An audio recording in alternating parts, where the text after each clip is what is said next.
Hello everybody and welcome to our webinar on AML CFT Annual Reporting. My name is Asa McGregor and I'm here to tell you some stuff about what you need to do for annual reporting and how 2Shakes can help you.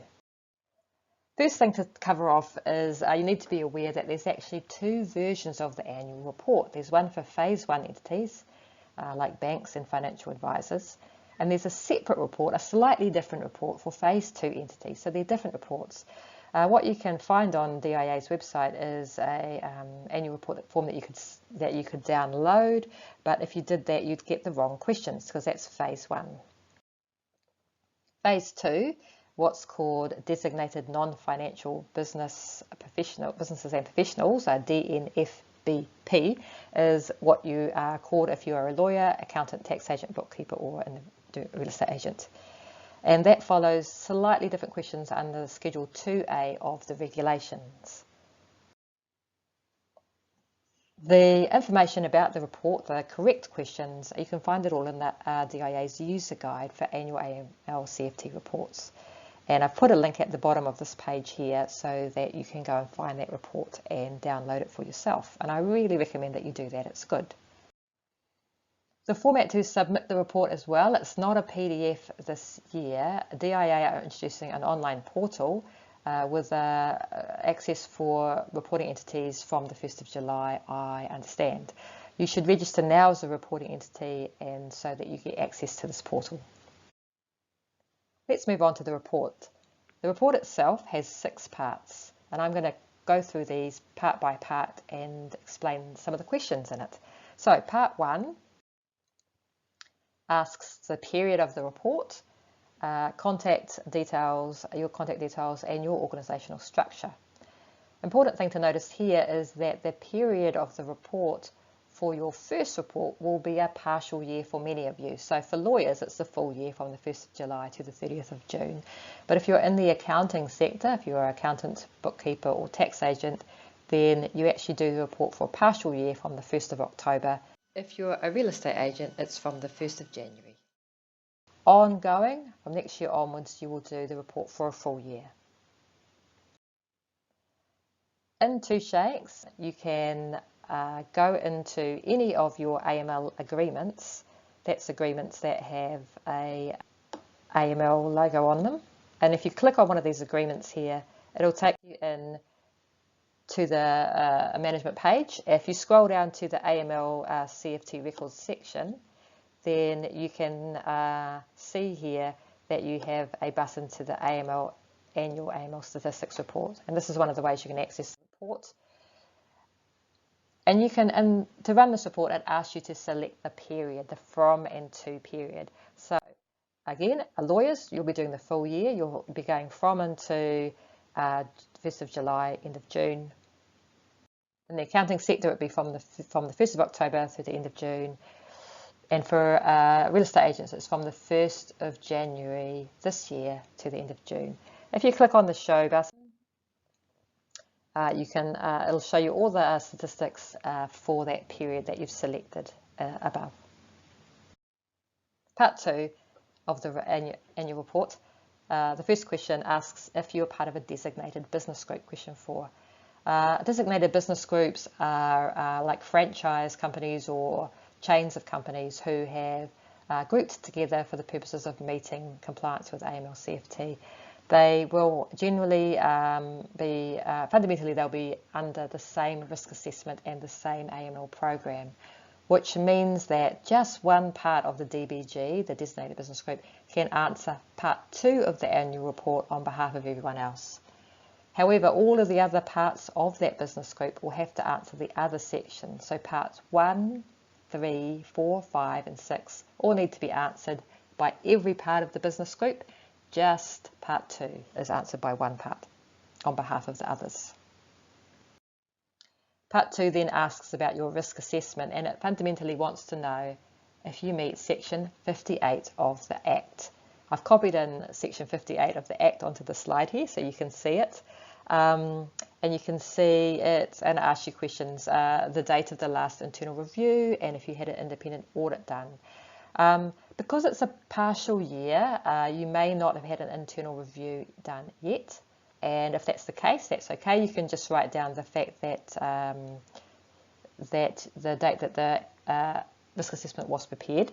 You also may not have done an independent audit yet. So you need to do your independent audit in the first 2 years of operating as a reporting entity, which means you have a fair amount of time to do it. So if you haven't done it yet, then you can just state so. If you have done one, then you'll need to write down what you found and what was done to fix it.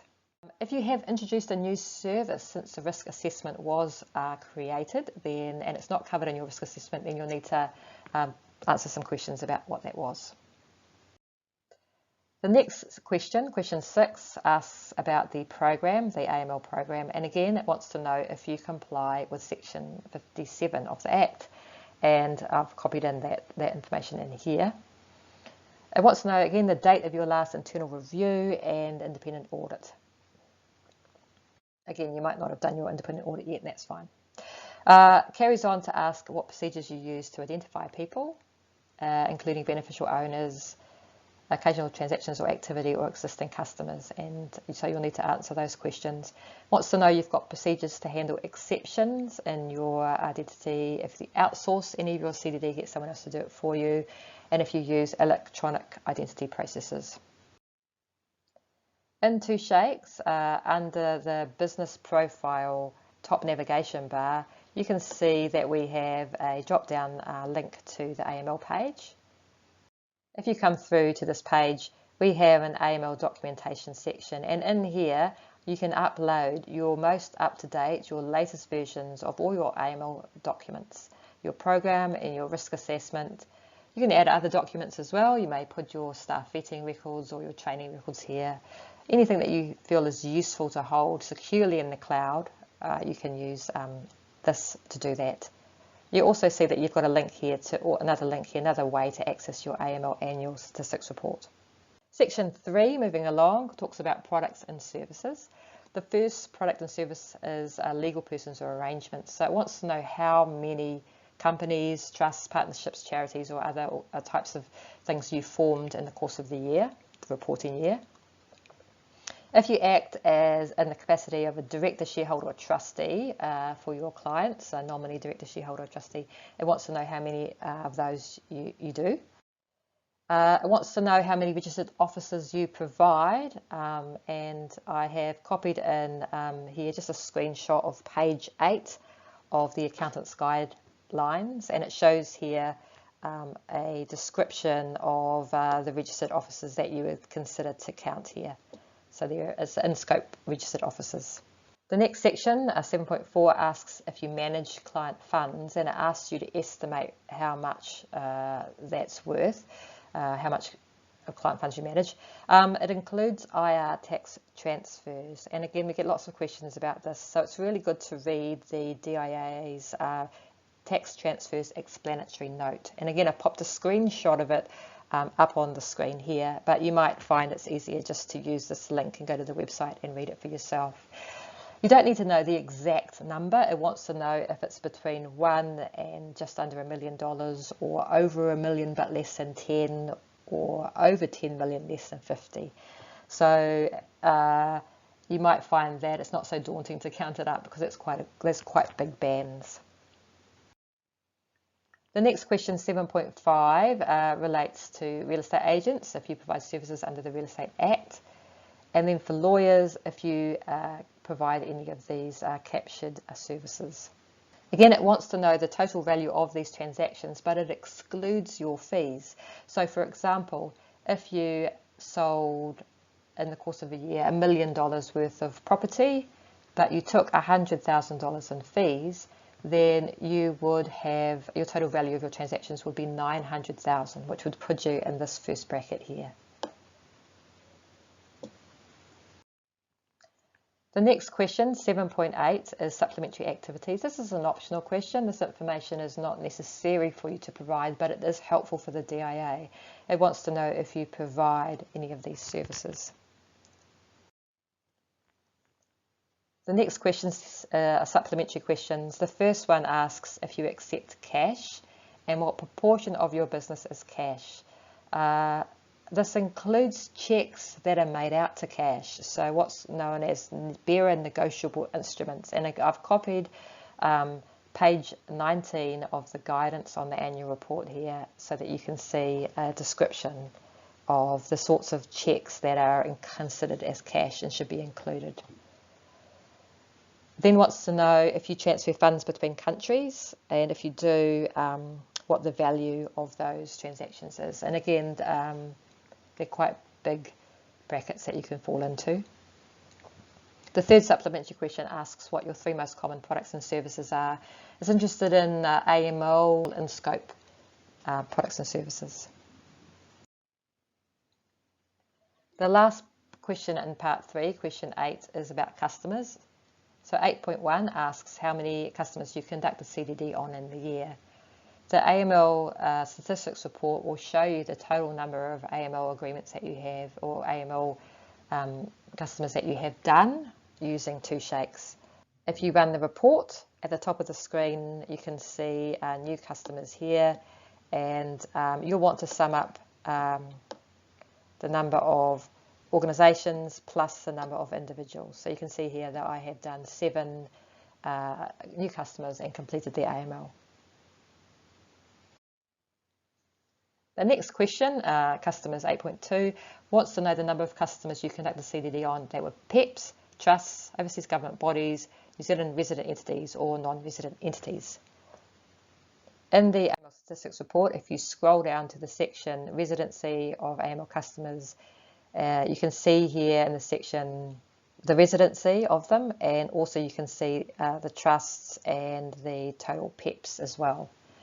We use the AML CFT records section to help us calculate this number that we report on here.